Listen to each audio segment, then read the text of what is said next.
question that often happens is, how do I know when I'm going to have two triangles that are possible? And this example is going to be one of those ones where there's two triangles. First of all, you're often drawing something, and when you draw things like we did in our example before with the angle in one place in a long straight line, and the opposite side is less than the adjacent side, you have the possibility of two triangles. So what we got to do here is, first of all, realize that my question is written poorly. We have to use what is actually written in your book. I can't even read it off here. So it says that there's a fire ranger at station A. So, and we have bearings here, so I'm going to write north, south, east, and west. And in yours it says that they see smoke in a direction of east 30 degrees north. So you go to east, you travel 30 degrees towards the north. This person's at point A, and the fire or the smoke is at point B, and it's 30 kilometers away. So do you see how this is like the activity we started with? We got a straight line that could go as far east as possible. We've got our angle, and we've got our adjacent side. Now, again, I'll have to read it out of your textbook. Your textbook says there's another station due east. So there is a point C. Oops.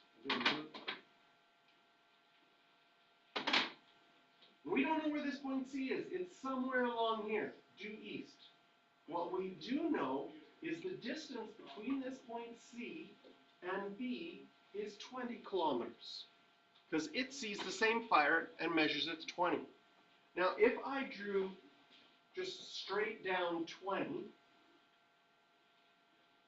is it longer or shorter than the height? And this height you could do without your calculator. What's the height of that triangle? 15. Because sine of 30 is one of your memorized ones. Sine of 30 is a half. So this ratio, so 20 would definitely be longer than a half. Can you see that if you took that 20 and had it on a pin and spun it around, there are two possible places. C could possibly be right there, or it could swing around and C could possibly be right there. So depending on which one it is, we get two different answers. If you have this situation where you have two triangles as possible answers, what I suggest doing is splitting your page in half.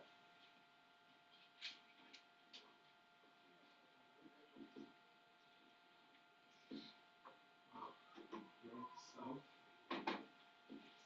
west, and east. Draw both of them separately. Draw one with the 30 degrees, 30, and 20, making an acute angle for angle C. And then draw your second one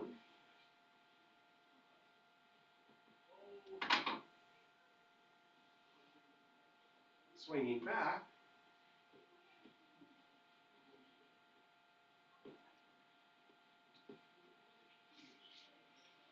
with an obtuse angle for angle C.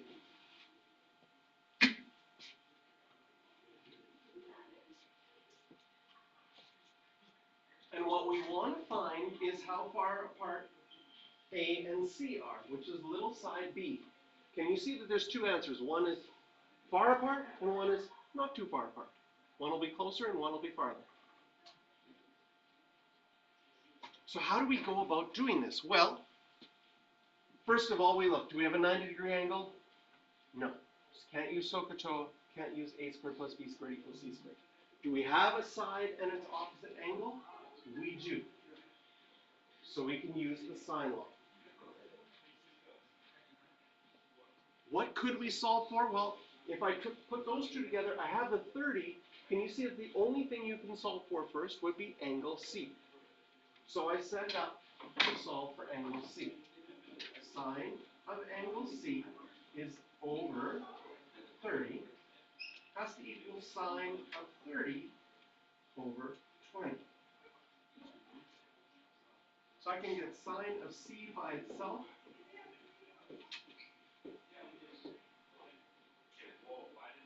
And technically, you can do this without your calculus. The sine of 30 is a half. Half of 30 would be 15.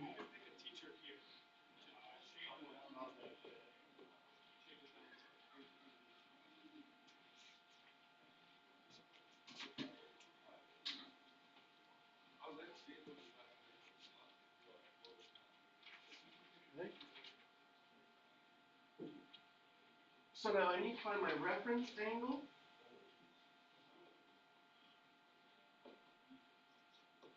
And according to my cast rule, and you're probably getting really good of your cast rule with sine, because these are, the sine law always deals with positive values, and it always deals with quadrant 1 and quadrant 2, because sine is positive in quadrant 1 and quadrant 2. So we could draw pictures here. We would have a reference angle in quadrant 2, a reference angle in quadrant 1. There's our reference angle, and this would be our actual angle for both of them. So I'm going to go to my calculator. I'm going to go sine inverse, 0.75. And I get a reference angle of 48.590.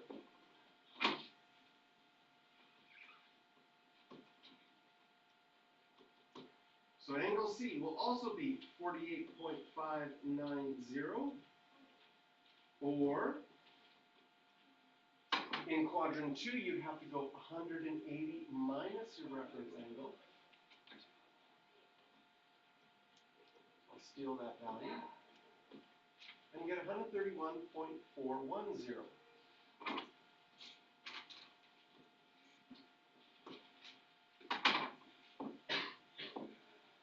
Do they both work? Yes. This is why we have two triangles, right? Because I can put it in green here, 48.590 for this one, because it's an acute angle, less than 90. And the 141, no, did I get it? 131.41, close.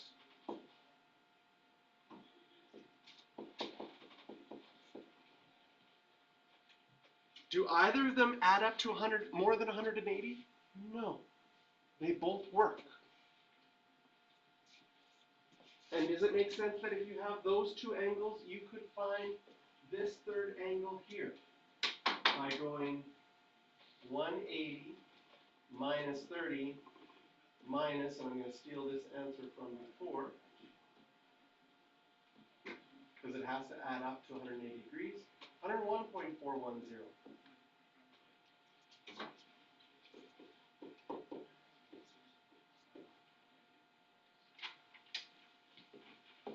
And I can find the third angle in this one by going 180 degrees for the whole thing, minus the 30 degrees, minus the 131, which I'm going to steal from here, 18.590.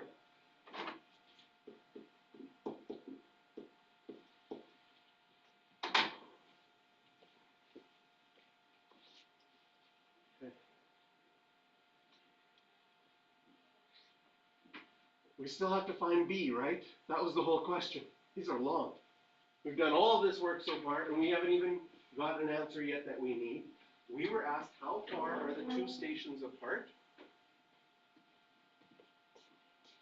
Can you see that we can use the sine law again?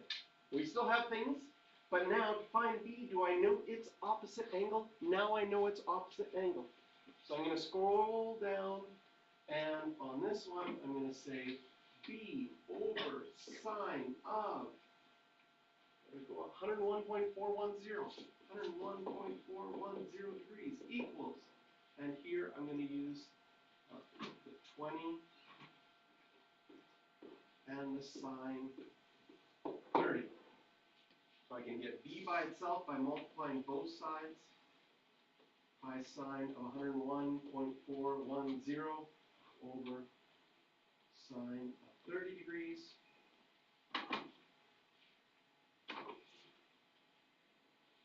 And then I go to my calculator and my fraction, I'll use the fraction button again, 20 times sine, and again, it's nice that we have these values not rounded using all of those decimal places. Over, what number was on the bottom? Sine of 30. Sine of 30.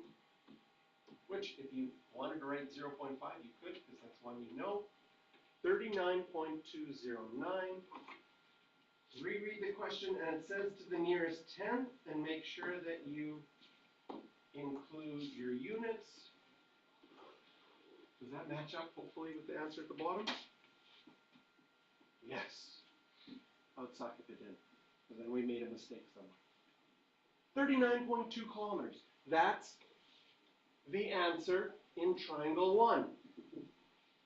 We still have, here, I guess I should have drawn my line a little straighter.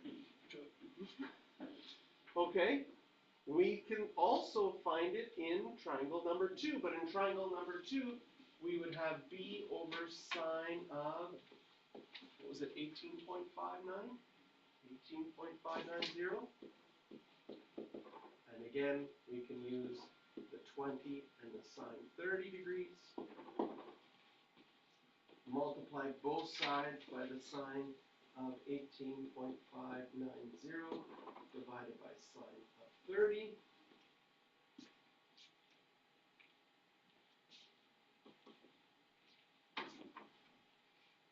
So we go to our calculator. What's kind of nice about this is, well, I'm just going to retype it.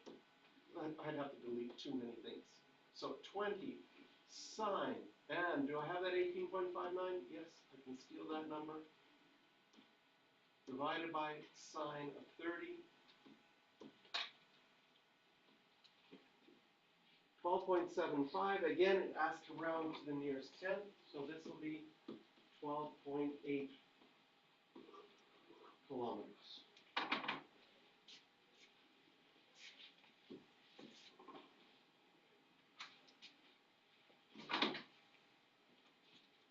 Circle questions 5, 6, 9, and 14. And I have a note about 5, because you could get frustrated with number 5.